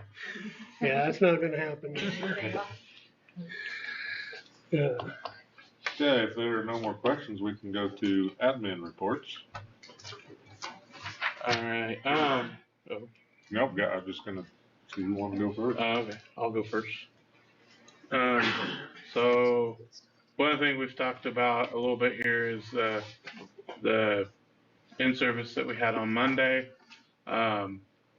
This has been organized by all the superintendents in the Northwest Kansas League, and we all met at the event center last Monday for this, and so we had two speakers. One was Mark Potter, is what it was who I mentioned when Kathy was speaking. He's a retired college basketball coach, and he had a bout of mental health issues. He's very open in sharing his story and how he felt, and then he also had his wife visit with us, and it just discussed, from the family side, noticing when there's an issue, getting help, supporting that person, through that issue. And he's a very good speaker. There's kind of an opportunity to bring him here really fast, but we think it would be better to wait in the springtime to where we could really have the support with it. The second topic, and really the rest of the day, Dr. Mock is the director of Southwest Plains Service Center, which is very similar to the Oakley Service Center, just in that area of the state. And both service centers work hand in hand. They do a lot of work together. And so Dr. Mock is at a lot of the meetings that we go to, and she's very good. She's very experienced in different aspects of professional learning for staff and everything, and that we work with in school. So she had a presentation on PLCs, and basically a PLC is a learning community. It's a professional learning community where teachers work with other teachers who are in the same situation, whether that's grade level, content, and things like that. Where it really gets beneficial, like in our situation, is really looking at our data. But part of it too is professional development, and like what Ms. Schromick was saying with like our curriculum is finding out what others are doing and things like that.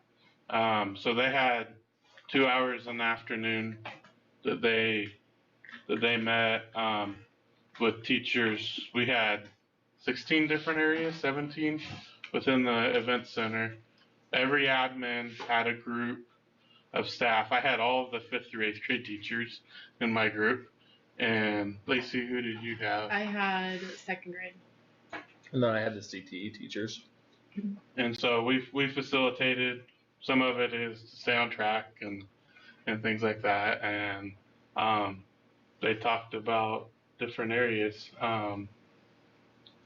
I've heard good things from it, I know we had one teacher say it was the best PD day that they've had. The other part of that is we don't want it to be a one-time thing, but the other part of it is we don't want to take a whole day off from school every time. So what we've done is there's 3 more times throughout the year that now that they've met each other face to face, that they'll have an opportunity to meet through Zoom and have a discussion. And the idea of it is that we can get 1 sub or 2 for us in most cases, but have a couple subs available so that when they go to their PLC for that hour and a half, then it's not such a burden to either cancel school or, have all the teachers out at once. So, so we have one of those in December, February, and April, I believe. Through my adventures through the school, I was actually stopped by 2 teachers, and told the day after that it was one of the best ones they've been to. And one of the teachers said they would recommend it for any group to listen to that guy talking. Said it was very, very good. So. One of our biggest challenges with, and maybe I should have started off with this, but one of the biggest challenges we face as a small school, and we're one of the bigger schools in our league, but our 2 third grade teachers are our 2 teachers. And so, and then you go to St. Francis or another school, they have 1. So they don't really have, I mean, they have like grade levels, like 2nd and 3rd or, you know, things like that, but to really talk out, you know, certain issues and have that relationship with those, I think will be beneficial even if we don't do this. I mean, it's the plan to do in the future, but we've created a contact that, you know, a relationship can be built off of. Yeah, they've networked with each other. Even if we don't facilitate this, I know there's going to be some natural just, hey, I'm having this issue. What are you doing in your class? Or how are you teaching this? How are you teaching that? Well, like I said, they've already invited us to several schools to come watch them teach, you know, how they're doing math or reading. And so that's wonderful.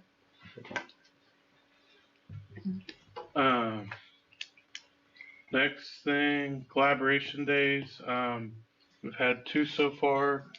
Kind of on the same vein of looking through the data. We talked about some of this through the state assessments, so I don't know that I have a lot to add, but we have another one coming up October 31st.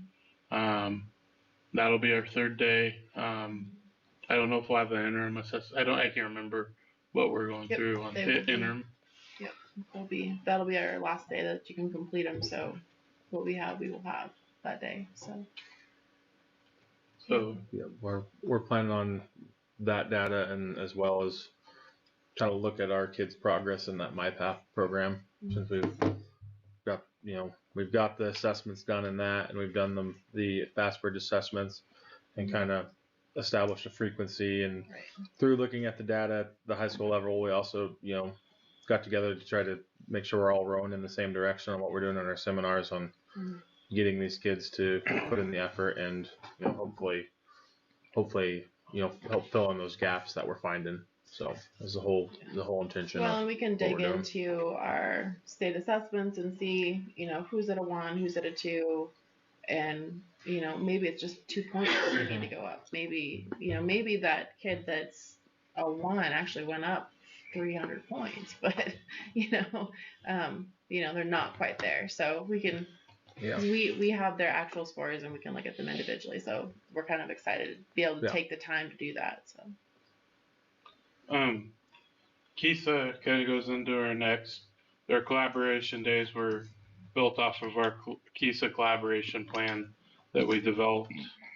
That's really it started this planning about this time last year. And so, that'll really ramp up for us. About mid-November, we go to Oakley. And that'll be the day that I was referencing when we'll all be gone. But we'll have it's not a training, that's the wrong word.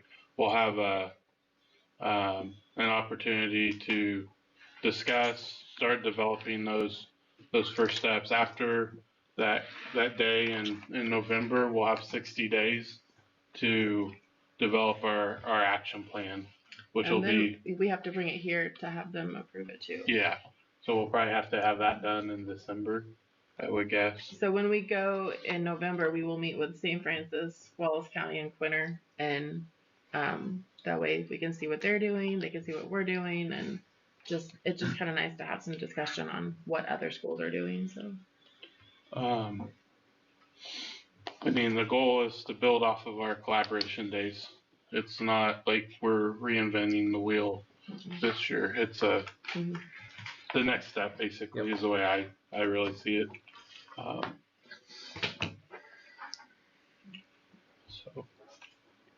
That's what I have for today.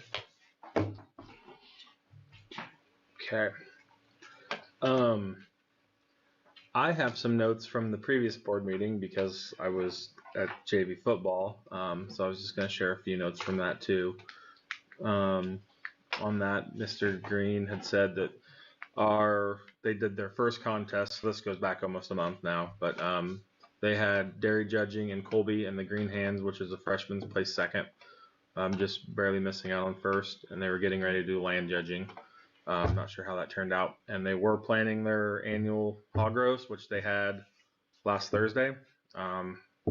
I was unable to attend. I'm not even sure how the turnout was on it, but I assume they had a good turnout with the football game and volleyball game going on. So, and in his class, as well as in Mr. Groffel's class, a large percentage of the students had been taking an OSHA certification class through Fort Hays Northwest. It used to be Northwest Tech in Goodland. They get a technical certification, and it also counts as a college credit. So it's something we started doing last year, carried on over into this year. That's one of those post-secondary assets that are now sophomores. That's one on the list they could check off as a graduation requirement, and it's a good thing to have. Mrs. Trail, she's our junior high Stuco sponsor. With our schedule, she was in practices and stuff. She's having challenges getting her group together. They had their first meeting, and they're just planning community projects and some possible fundraiser activities to raise some money for benefits of the school. So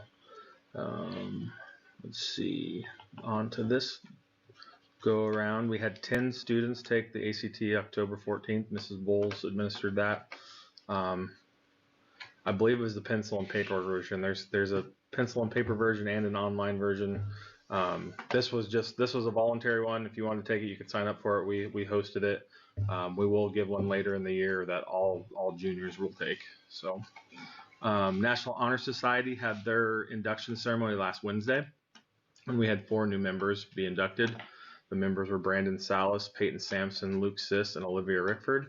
Congratulations to them. And the speaker was Dr. Brenda Capriva. So a nice little banquet. Mrs. Erickson now, formerly Miss Shirley. She was reporting on her 9th grade classes working on peer biographies.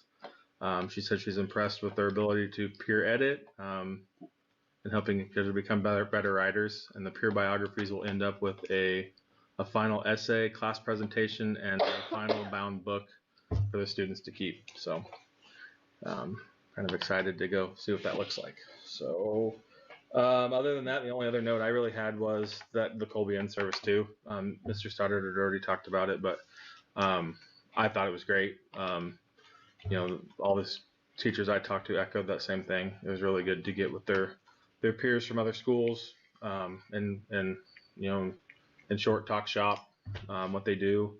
It's always nice to see you're not alone. Other places have the same challenges we have, and just how they're handling those, and share successes with each other too. So I hope that's something we can continue. That's all I got. I agree on that too, and I think you don't realize how big of a school Rawlins County is until you get to see everybody else in our league. And granted, I was just in 2nd grade, but the only other school that had 2 teachers would have been Oberlin, and for 2nd grade. So everybody else had 1 per grade level, and some of them had 8 kids in that grade level. We have 30, so we are actually pretty lucky. Yeah, we're big compared to a lot of our league schools, so it's kind of crazy. And our support personnel and some of our resources we are very lucky. So we have to remember that sometimes. Yeah, I was over the CTE classes, and it was amazing to see in there how where we're lucky enough to be able to have Mr. Groffel and Mr. Green. There's lots of areas where they may only have one or the other, or that person's wearing both hats, which limits your offerings, or they're teaching communication classes and business classes and doing this and doing that. So I mean, I think Granted, we have more students. More students, And so, but, yep. you know, we are still kind of spread thin, but at the same time, we're lucky to at least have Mhm. a couple people. So sixth grade is wrapping up reading The Outsiders, a novel study, and their projects, and they will be watching the movie with permission from their parents. Sixth grade will be meeting with their PDC friends next Wednesday for some Halloween games. They've been there already once this year, and then they've also helped out with the Owls Trail this month.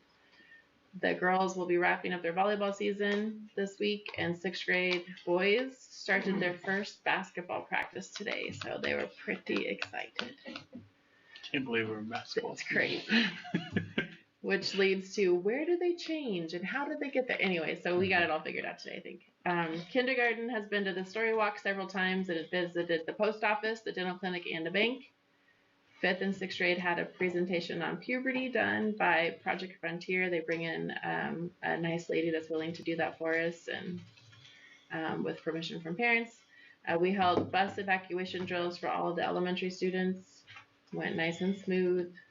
We had the health department in provision and hearing checks, and we will have dental screenings on Wednesday, and they will also do height and weight for the students.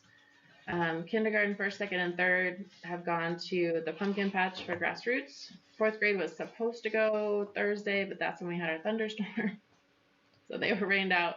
So they're planning on going next week with fifth and sixth grade on the 28th. Right now, the weather is cold and windy. So we'll see what we need to do. The Creed Repertory Theater comes in from Creed, Colorado last week, and they performed Raquel's Purple Pineapple Adventure on Thursday, and it was very exciting, and the song is still stuck in my head, so thank you, Creed. Philip Daniel was here today and performed and did an amazing job. The kids love it, so he gets them all excited, and he's like, come on out of the stands and dance. The Macarena is making a comeback. It blew me away. How many kids are doing the Macarena? Oh, goodness. Anyway, they had a blast. And then Wednesday, we'll have the Wichita Children's Theater. We'll be performing the Three Little Pigs. So I think after our 3 days of performances, we'll be ready to get into Halloween. That'd be great. So, no, it's been wonderful. It really is special that we are able to have all these different people that are willing to come out here. So we take it and enjoy it. And I mean, there's a lot of students that will never get to see something like that. So it's a good opportunity. So, and that's about it. I do have a couple other things. I did just hear our volleyball girls play second at regionals, so they will play Saturday. I believe it'll be Ellenwood was what we're kind of tentatively planning. And then Mrs. Cook, our high school Stuco sponsor, sent me a message to remind me that the Stuco raised enough money that we'll have a special guest singer of the national anthem Friday. A masked singer? At the football game. It's not you, is it? It is me. You wouldn't take requests. So it's gonna be you. Come at your own discretion. Maybe we'd raise more money if I said I wouldn't sing, but happy to do it. It's for a good cause. I guess I'm happy to do it. It's for a good cause, anyways. So that'd be interesting. Can't wait. Where will state be for volleyball? State is in Dodge City, I believe. No, or 2A. Did it change? I'd have to look. Okay. I want to say it's still Dodge, but I might. That's where it was in the past, but a lot of those things have. Can't be any further than Grant, can it? Does it? Okay. Dodge. But we would play. We're in sub-state is this Saturday now. So top two from each regional goes to sub-state. So, and I believe our sub-state will be Ellenwood Saturday. Where at? Ellenwood. Okay. Yep. I think it depends on how the other one, because I think that's a top seed deal that gets to host. So, but barring any upsets, that's where we would go.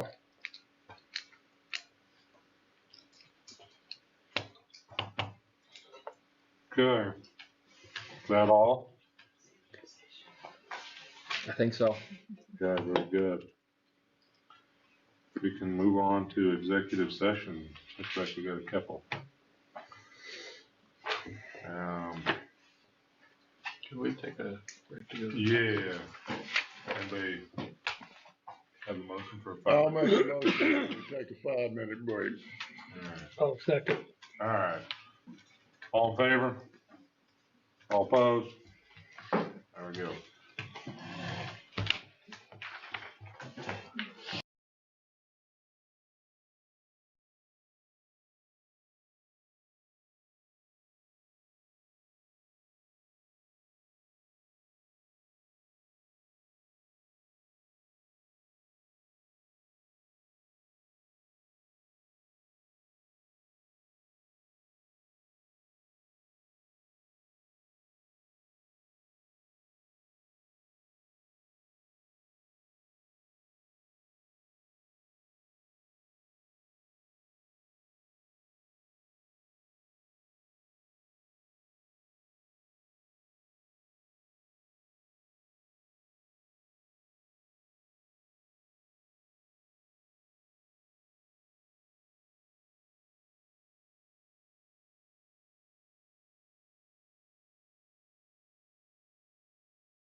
get started. Back into it. All right, we need an executive session for how much, how long, for who, for non-elected personnel? We have 10 minutes, 15 minutes.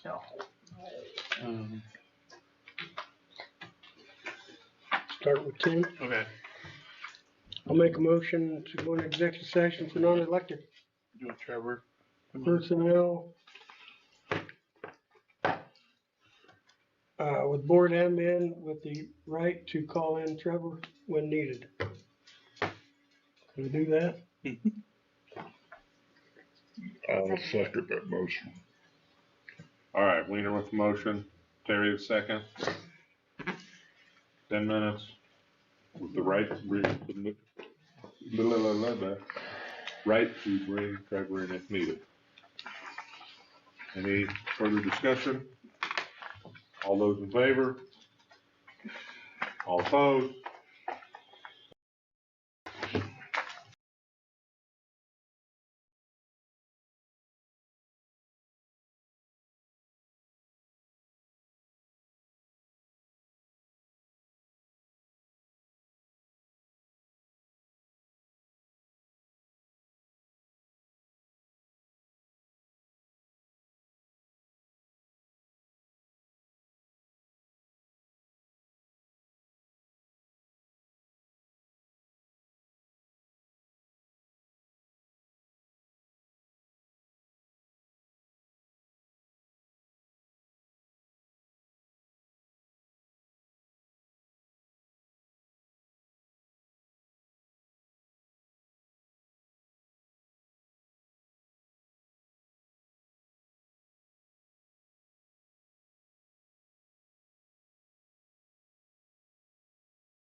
Good?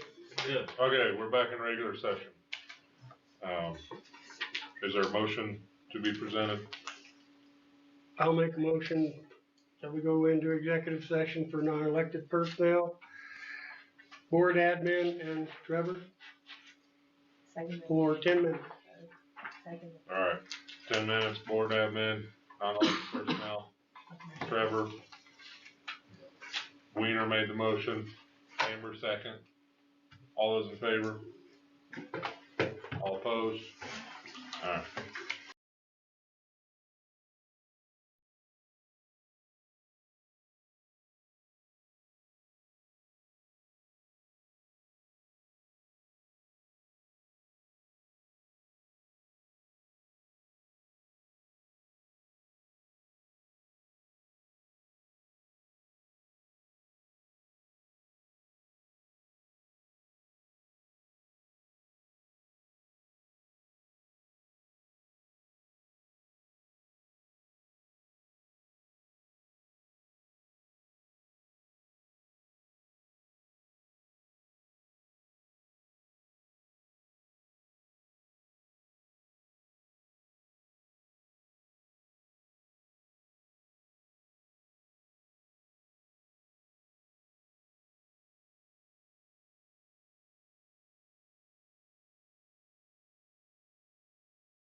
We're good.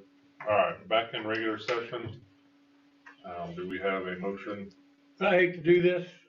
I'd like to go in a executive session for 5 minutes with board admin or non-elected personnel with Trevor. Did I get everybody in there? I think so. All right, Wiener motion, Amber second. All those in favor? All those opposed? Yes.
Good to go. Good? Good. All right. What do you want for the coach? We're back in regular session. But we have more executive sessions. 5 minutes, 10 minutes? I don't think it'll take long, but. No, 5 minutes. Let's try that. I'll make a motion to go into executive section for hires and retirements and resignations and transfers Second. for 5 minutes with board admin. He seconded. Terry second, all right. Wiener's motion. Everybody knows what we're doing. All in favor? Did you get all that? I got it. Motion carries.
You got this? What you pointing at me for? I thought you had the paper. No, you have a paper. We back? You were back. We are back. We are Okay, fine. regular session. Catch that fly. She said you do. Yeah. Is there a motion to be presented? There is a motion to be presented, Mr. President, Vice President, sorry. I move that we accept the, hiring of Shane Ryburn as junior high boys basketball coach, Keaton Algebright, junior high boys assistant basketball coach, Sheena Ludke as junior high scholars bowl, Jennifer Castens as high school scholars bowl, as well as the resignations of January Lair for high school scholars bowl and resignations for Jennifer Emmenheiser and Trevor Emmenheiser. Jennifer for bus driver and Trevor for transportation director. Second. Okay, there's been a motion for some hires and resignations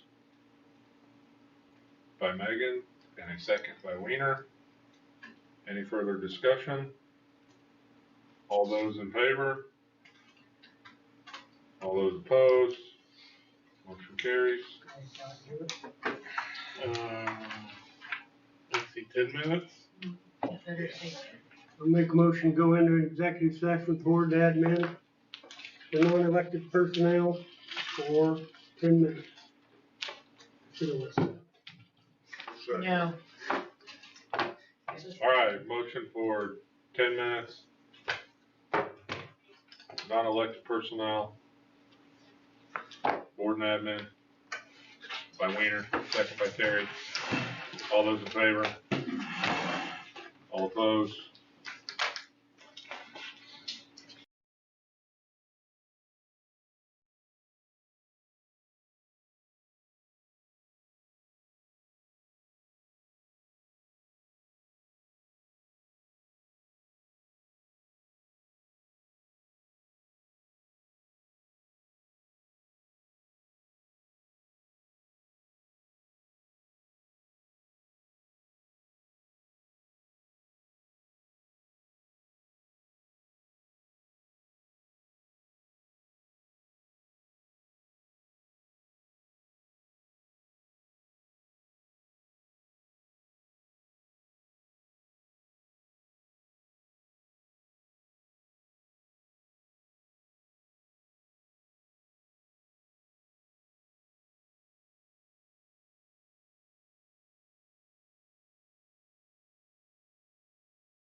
You're good to go. Okay, we are back in regular session. Terry, is there a motion to be presented? I'd like to make a motion to adjourn. Second. Alright. Motion to adjourn by Terry, second by Megan, all in favor? All opposed? Motion carries.